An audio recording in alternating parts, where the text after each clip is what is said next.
Doctor C Narayana Reddy గారు చనిపోవడము చాలా బాధాకరమైన విషయము.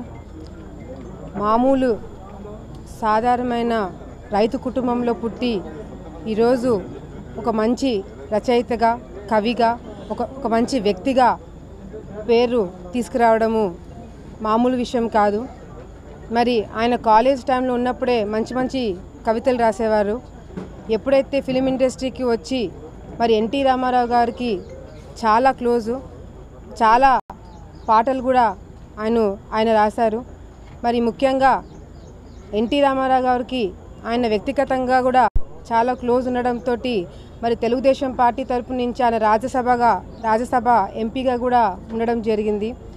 మరి తెలుగు రాష్ట్రాలే కాకుండా జాతీయ స్థాయిలో తెలుగు వాళ్ళకి మంచి పేరు తీసుకొచ్చిన వ్యక్తి మన నారాయణ రెడ్డి గారు. అదేవిధంగా ఈరోజు ఆయనకి చాలా అవార్డులు కూడా రావడం జరిగింది. మరి పద్మశ్రీ కానీ, పద్మభూషణ్ కానీ, మరి ఇటువంటి మంచి మంచి అవార్డులు తీసుకురావడం కూడా, మరి ఇవన్నీ కాకుండా వ్యక్తిగతంగా కూడా ఆయన చాలా మంచి వ్యక్తి.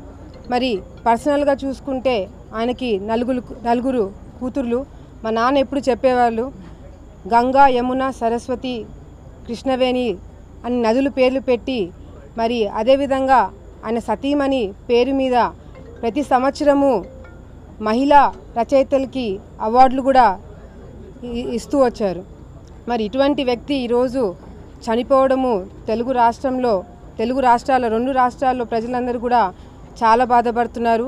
మరి అదేవిధంగా ఆయన చనిపోయినా కూడా ఆయన చేసిన పని కానీ, వ్యక్తిగతంగా ఆయన చాలా మంచి వ్యక్తి, చాలామందికి సహాయం కూడా చేశారు.